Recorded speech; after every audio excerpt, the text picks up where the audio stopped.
Let's go, Boston Celtics, right? Sorry, we're on the red carpet, but yeah, that team was favored in October, November, December. Let's go, baby, let's go.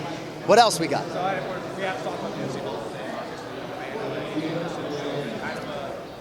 The last one ever, behind there, that transition.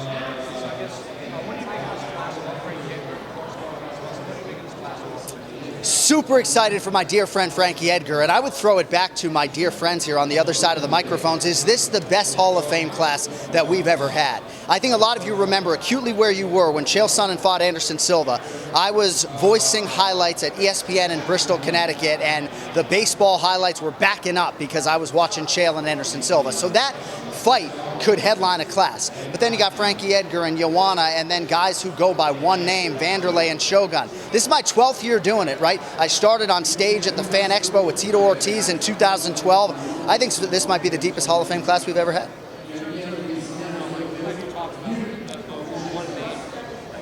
Like Nomar Garcia-Parra, for example, right?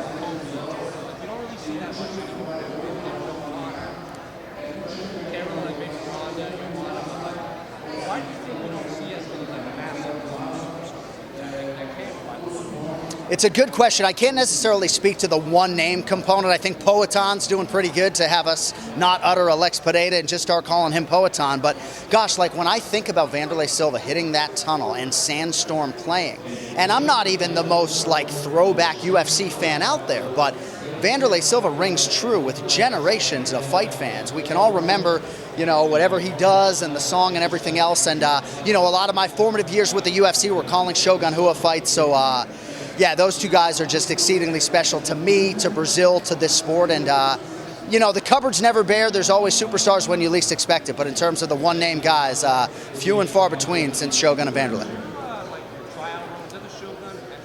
Yeah, this guy's got a great memory. Yeah, so they tried me out with 5 different analysts trying to determine who was going to be my broadcast partner. And Frank Mir and I were able to call that fight between Shogun Rua and Dan Henderson. That audio has never seen the light of day, thank God. Yeah, yep, yeah. What a night.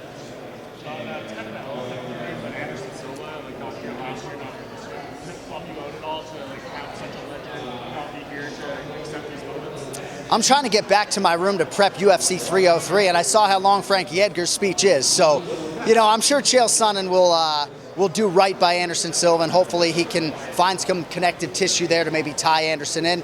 It is disappointing, but I'm happy that the company still stands by Anderson Silva and still gestures in his direction, even if he doesn't reciprocate. I don't necessarily know the inner workings. I was not surprised to hear that he was not here, but hopefully Chael Sonnen, with his way of words, can carry the torch somehow, some way. John, Fight Incorporated, we got to see a little bit of that behind the scenes, you, DC, talking to John Jones. People talk about having those conversations with the superstars, and how does that inform what eventually makes it to the broadcast, having that very private one-on-one time behind those doors? So oftentimes when you hear a lot of the copy that I write on pay-per-view, a lot of those nuggets come from those fighter meetings. Huge resource for us, not just to get that information or to watch the media day scrums, but to actually sit in a room with them and maybe even trigger some emotions at some point in time.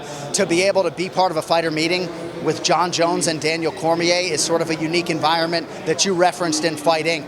But we get to peel back the curtain. Like, we see a side of Sean Strickland and Colby Covington that a lot of the fan base doesn't necessarily see. So I really enjoy our fighter meetings, and certainly when I get probed about these fights on the front end of the fighter meetings, oftentimes my responses are a lot different than on the back end when I've sat down with these athletes.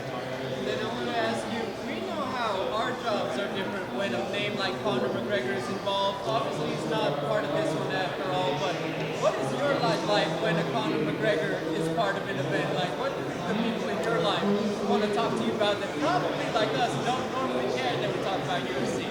Well, thankfully, they're not asking me about Jake fucking Paul when Conor McGregor's fighting, right? But no, I mean, I messaged Conor after UFC 300, and I said, the only thing bigger than 300 is McGregor versus anybody, right? So the biggest thing we can do is to have a Conor McGregor-led pay-per-view. That's not our reality this weekend, but I mean, this company obviously comes to the rescue and is able to produce a deeper pay-per-view. And I've been waxing optimistic on Conor for a long time. I fully expect him to compete in 2024, to come back at a high level, fight twice in 8 months. I know it sounds ridiculous and super ambitious to some people, but I just know the mixed martial arts athlete within there, and I just remain hopeful that he's going to come back and make more of an impact than anybody expects that he will. As far as my week is concerned, I came from Saudi Arabia. We had a lot of defections there. I prepped 3 or 4 fighters that didn't end up competing there, so I'm on the hamster wheel, my man. 56 fighters or so in 2 weeks, and it'll be a sprint to Saturday night. Thanks so much, you guys. We gotta get away. Let's get him up. Let's get him.